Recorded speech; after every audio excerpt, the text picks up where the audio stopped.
Hello guys, welcome back to SportsCorner GH. My name is Edin. Today is Sunday and happy Sunday to you all.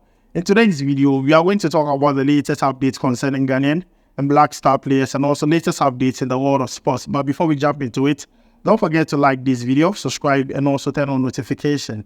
And also, our Jason giveaway is still active. You can become like my man here who won last month. All you have to do is comment under this video and any other video we drop you on SportsCorner GH. Be part of the top 3 commenters at the end of the month and stand a chance of winning yourself a free jersey of your choice. Very simple. Please make sure to participate. So guys, quickly, let's jump into it and talk about the latest updates. And I'm sure most of you have come across these latest updates and why Thiago Alcantara is trending on social media. Now, the player has decided to retire from professional football and he has played Barcelona, Bayern Munich, Liverpool and also the Spanish national team. But what people don't know is that Mohammed Kudus, during his playing days at Northern and Ajax, he was nicknamed Alcantara. In 2018, Thiago Alcantara himself sent Mohammed Kudus a signed jersey because Mohammed Kudus idolizes the player and plays kind of similarly to him. So his own friends started nicknaming him Alcantara. In 2022, when Mohammed Kudus was at Ajax in the UEFA Champions League game against Liverpool, Mohammed Kudus had the chance to play with his idol on the same pitch. That game, even though Ajax lost, Mohammed Kudus was able to score a goal. Now that his idol is leaving the scene, Mohammed Kudus, we don't know what he will do. Definitely, I'm sure he's going to write a farewell message to the player because at his time at Liverpool, it has been injury after injury after injury, and the player has decided to retire. But then the link between that report and Mohammed Kudus is that this is Mohammed Kudus' best player when it comes to the player he idolizes, Alcantara, during his playing days at Northern and Ajax. And the player has decided to retire from professional football. So guys, this is the latest update concerning Mohammed Kudus. Now let's move away from that and talk about English-born Ghanaian player Edin Nketiah. The Black Stars of Ghana, the GFE, have been pursuing Edin Nketiah since the 80s. They have used the World Cup, it didn't work. They sent personnel from Ghana Football Association to Edin Nketiah, it still didn't work. They even used Thomas Partey, it still didn't work. Just to convince Edin Nketiah to play for Ghana. But then Edin Nketiah then was on top, scoring goals for Arsenal.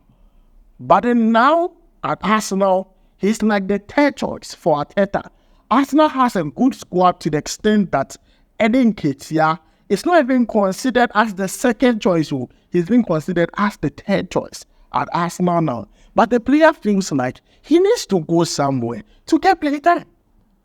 And now what we are hearing per multiple reports is that Arsenal are beefing their squad for next season. And Arsenal are interested in Barcelona's Rafinha. Now, Barcelona want 50 million euros for Rafinha. That's exact money they bought Rafinha from Leeds United. Because right now, we all know the situation of Barcelona. But then Arsenal do not want to spend too much during the transfer window. So they told Barcelona that, see, this is the deal we have for you. Very simple. This is the deal on the table. Edin Nketiah plus 30 million euros for Rafinha. Now, when I saw it, I was surprised because I was like, wow, Edin Nketiah is huge. That means Arsenal valuing Edin Nketiah at 20 million euros. And they are going to send the player plus cash for Rafinha. Now, the question is, would Barcelona be willing to accept this? If yes, I think Edin Nketiah is going to a good team that is going to compete hard next season and they are going to play in the championship. It's a good offer for even Edin Nketiah himself. But then, is Rafinha also willing to leave Barcelona to Arsenal? That's a very big question also. And would Barcelona accept this offer? Only time will tell. But then we'll follow up on this and bring you more updates. But then the latest update is that Edin Nketiah is part of the deal to bring Rafinha to Arsenal. Player plus cash, that is Edin Nketiah plus 30 million euros. We'll make sure to follow up on this and bring you more updates because to me, I feel like it's a good deal. Edin Nketiah will get to play in a big team. If he is given the chance, I mean, why not?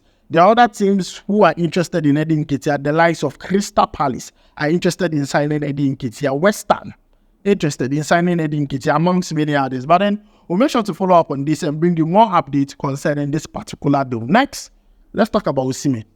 Yes, let's talk about Osimhen a bit. Chelsea, they really need a striker. And I'm going to tell you the reason why Chelsea need a striker. Last season, Nicholas Jackson scored 17 goals for Chelsea. But then every single time, he was the one holding the fort for them when it comes to that centre-forward role. With the appointment of Enzo Maresca, they want to give Nicholas Jackson some sort of competition. And they have looked through the system and they are like, we want Osimhen. Last season, they went close to Osimhen. It didn't work because the amount Napoli were mentioning, that was huge for his release clause. Then Osimhen, in 2023, because he was not able to secure a move away from Napoli, signed a new contract and told them that he wants to leave this particular summer. Now, he signed the deal at the end of 2023 and extended it to 2026. And in that deal, he has a release clause of 130 million euros, which is way expensive for a lot of clubs. Manchester United, Barcelona, Real Madrid, PSG, it is too expensive for them. Liverpool, none of these teams are going close to Osimhen because the money is expensive. So if you look at Manchester United now, they are pursuing Joshua Dzeko of Netherlands. If you take a look at Arsenal is pursuing a player in Portugal. If you take a look at PSG, they are pursuing different players who are less expensive than Osimhen. And Osimhen is not happy with what is happening. So Napoli president says that he wants to give Chelsea a discounted price for Osimhen, but then he's not going to receive anything less than 100 million euros. But this is what Chelsea want to do. Chelsea want to send 2 players to Napoli plus cash to take Osimhen. First player is Lukaku. Now, the reason why they're adding Lukaku to the deal is because of Napoli's new coach, Antonio Conte. They want to reunite Lukaku and Conte because the player feels like Chelsea, he needs to leave. Second player is Casadei. Now, Casadei has played against under Conte before. Casadei has played under Conte before at Inter. He also went on loan under Enzo Maresca at Leicester City. And he's one player that Chelsea really did not want to let go. But then, looking at the situation, they needed to add him to the deal. But then, per multiple reports, we heard that it was Lukaku plus either Trevor Chalobah or Broja. But then Napoli were not interested in Trevor Chalobah or Broja. So Casadei is a player that could help seal this particular deal. Lukaku plus Casadei plus 60 million euros to Napoli to take Victor Osimhen to Chelsea because they want to have more than one center forwards to rely on for the coming season. And guys, this is the latest update concerning Victor Osimhen's move to Chelsea. We will make sure to follow up on this and bring you more updates concerning it live in our SportsCorner GH. Now, let's talk about some interviews. Osman Ibrahim, or Ibrahim Osman, as he's normally called or popularly known, the Black Star forward who just signed for Brighton and Hove Albion, talked about why he chose the club amongst many others. If you have not seen the interview yet, let's check it out together. First of all, I've been watching Brighton quite a long time. Yeah, and also they have the same style of play as FC Northland, and they play younger guys, if most of you can see. So that made me sure that they are the best club for me, for my next, and also my development. Now, there's obviously another Ghanaian there, Tariq Lamptey, and he told us that you spoke to him before you signed your contract. How was it in camp with him in the Black Stars, knowing that the two of you would be heading into Brighton together? What was it like? Yeah, it was cool with him, although we didn't speak quite a lot.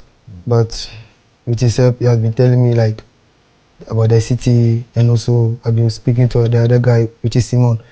Yeah, can't wait to get connected with them and the team. When you think of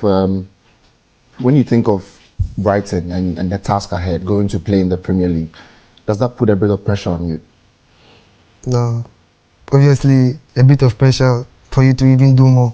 But I know myself, I know how I play, so yeah, can't just wait to get started and do what I'll be doing best. So guys, that is Ibrahim Osman. He played with Nottingham last season. He's going to play in the EPL this season with Brighton and Hove Albion alongside Tariq Lamptey. We'll make sure to follow up on him and bring you more updates live on SportsCorner GH. Lastly, let's talk about the Ghana women national team, the Black Queens, as they prepare for their friendly game against Japan that will be played next week. And the coach of the Black Queens, Nora Hoptel, has a few things to say about their preparation and also the postponement of the WAFCON, which is the Women's African Cup of Nations.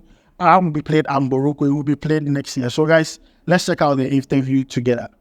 Yeah, you're right. The WAFCON is postponed to next July in Morocco. So we needed to reschedule a bit our planning. First of all, we play now Japan. Japan is top 7 of the world in the world ranking. They're beside Spain, maybe the best ball possession team, because I said we want to have a measurement with the top of the world to see where are our strengths, what can we deliver on this level, and what we still need to work on. Then we're going to have plenty of friendly games, October, December. We want to use all the FIFA windows to make a good preparation. It's also good now, the time to screen more players. First of all, we have 3 from the under-20 World Cup team with us. Secondly, we have like 5, 6, 7 players on the FIFA eligibility procedure, so we make them playable for Ghana. So it's still also time to open the squad, because next year when we're gonna go towards the tournament, of course we wanna choose the right player, and I think now the competition started also because everybody wants to join our Mission Volta, and this is something good for me as coach, so I need to take some decision on positions. So guys, we have heard from Nora Hoptel. Let me know your thoughts about it down below in the comments. Thanks for joining me. My name is Edin. I'll make sure to see you in the next one. Charlie, we go bye.